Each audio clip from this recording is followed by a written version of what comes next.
Hey guys, how's it going? In this video, we're going to look at a reusable n8n workflow that accepts voice or text, transcribes audio with AI transcription, optionally lets GPT summarize, categorize, or extract action items, and then routes it anywhere. Slack, email, Google Docs, you name it. We'll run through a quick demo, go over the exact tools and nodes I used, then I'll show you how to grab this template completely free and plug it into your n8n. So here is the workflow, and this could be used for all kinds of things that start with audio or text input. Think voice journaling, capturing tasks on the go, meeting notes, or even kicking off automations just by talking. Okay, let's try it out. Over here, I've got Telegram open, so I'll record a quick message. Hey, remember to follow up with Sarah about the new client proposal and then schedule a kickoff call for next Tuesday. So I'll send that off and then watch what happens when the workflow gets executed in n8n. Message hits the switch node, which checks if it's text or audio. And then if it's text, it passes through this quick normalization step. And if it's audio, the file gets downloaded from Telegram and it's sent to this OpenAI transcription API. And once it's done, the clean text goes straight to this AI agent node. And this is where the magic happens. Inside this node, I have a system prompt that tells the AI how to process the input. Right now, I've set it up to organize what I just said into clear actionable items. Those tasks get emailed to me as a reminder, but you could just as easily send them to Slack, Notion, Google Doc, or any other app. And here is what popped up in my email: 2 clean tasks, 1 to follow up with Sarah for the new client proposal, and another to schedule a kickoff call for next Tuesday. Back in Telegram, you can also see that we got a message saying done. And if you just want to skip ahead and grab this workflow, I've got it for completely free in my school community linked below. You can download it, import it into n8n, and be up and running in just a few minutes. I also share a bunch of free workflows in there, and the community is growing fast, so come hang out if you're into automations. But for now, stick around because I'm going to break this workflow down step by step so you can build it yourself and tweak it to do anything that you need. All right, so let's dive right in. I'll try to break this down as simple as I can. First, let's start off with the input. Our input is through Telegram, so we have this Telegram trigger node set up that is watching for new messages. And if you're completely new to n8n, you'll find these nodes by searching in the sidebar here. So let's click into the node to see the configuration. And don't let all of this overwhelm you. You only need to worry about certain pieces of the configuration, and I'll walk you through it. In order to give this node authorization to access your Telegram account, you'll need to give it the proper credentials. So click Create New Credential and paste in your Telegram API key here. If you don't know where to find this or how to set this up, I'll link a video and the documentation. Also, this node uses a webhook, so you'll need to make sure your n8n instance is hosted on the web with an actual domain and HTTPS. Not just locally on your computer. I'll link a video explaining how to do that. So once you've got the credentials set up, you'll want to add this option called Restrict to Chat IDs, and then paste in the chat ID Telegram gives you when you set up the API key. This makes it so the workflow will execute only when messages are sent to this specific Telegram chat, this one here. Once that's done, you can send a message to test it out. So I'll momentarily disconnect the node and then I'll send a message on Telegram. Hello. And when I execute the workflow, you can see it was sent.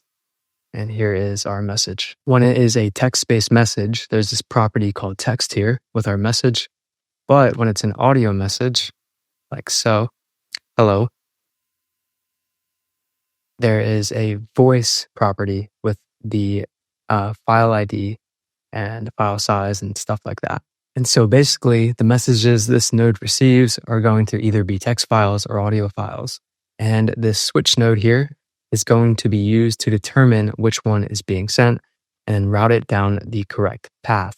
So if it's the text input, it passes through a quick normalization step. And if it's audio, it downloads the file and sends it to the transcription node before continuing. Inside the switch node, we have 2 routing rules set up. The first checks if the text property exists in the input, which means it must be a text-based message. And the second checks if the audio property exists in the input, which means it must be an audio-based message. I've renamed the outputs in order to make the workflow more organized and understandable. So the text is renamed to text input and the audio is renamed to audio input. So if we take a step back real quick and recap, we have the Telegram message coming in. And then the switch node tells us whether the incoming message, aka input, is text input or audio input. In the case where the input is text, we send it to the edit fields node, whose only job is to normalize the output. Here's why. Our AI agent node is expecting input from either this text path or the transcription path. The transcription node, which we'll cover in a moment, outputs a property called text that contains the transcribed message. To keep things simple, we want the AI agent to always look at the same property, no matter where the data is coming from. So this edit fields node takes the raw text input and outputs it as a property called text, just like the transcription node does. That way, the AI agent only has to care about a single text field instead of multiple property names. So in the node, we're doing a manual mapping and making the output contain a text property and just assigning the value to the incoming text from Telegram. In the case the Telegram message is audio input, these two nodes here handle the entire audio transcription process. First, the get audio file node takes the incoming Telegram message and downloads the attached audio file to make it available for processing inside n8n. This step basically converts the Telegram file link into a binary file that the next node can read. We connect the same Telegram credential we made earlier, and here we need the file ID to download, and we get that from the input coming from Telegram. And real quick, let me just send an audio file and execute this workflow. Hello. Now we'll execute it. And you can see the input coming into this node has the file ID. So you'll just drag and drop that into the file ID field, right? And make sure this download option is true.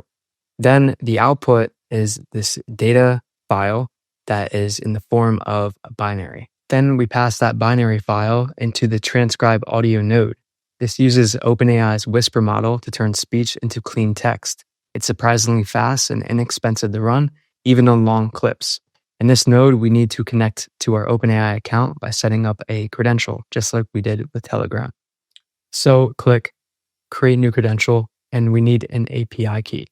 Okay, so go to openai.com, create an account, log in, go to the API platform, go to your profile, click API keys, click new, create new secret key, and then name it whatever you want, and assign it to a project. Then click create secret key.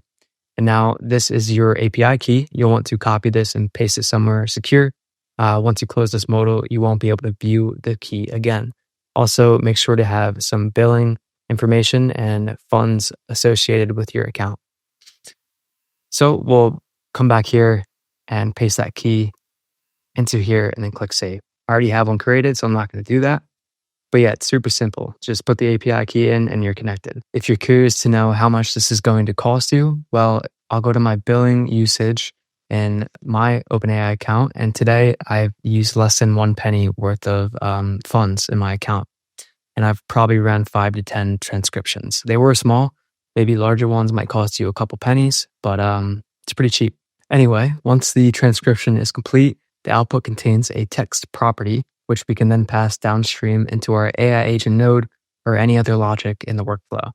This two-step chain is what turns your raw voice messages into structured, machine-readable text that the rest of the automation can work with. At this point, our incoming messages from Telegram are ready to be processed by an AI agent. If you haven't used the AI agent node before, think of it as the brain of this workflow. This is where we talk to GPT or another language model. So inside the node, we give it 2 main things. One is the system prompt, basically instructions that tell the AI what role to play, how to use its tools, and what kind of output we want. And 2 is the user message, which is the normalized text property that we got from Telegram. The AI then takes that input, uses the necessary tools, and gives us a response. In my case, I've told it to make a list of action items and then send it to me as an email. But this is where you can get creative. You could have it summarize the message, categorize it with tags, rewrite it into a blog post, or pretty much anything you can describe in a prompt. Here, the brain powering this agent is the GPT-5 model from OpenAI. To connect it, just add a model, search for OpenAI, and select the same credential you created earlier. Then choose GPT-5 from the list. There we go. Or you can choose any other model you'd like to use.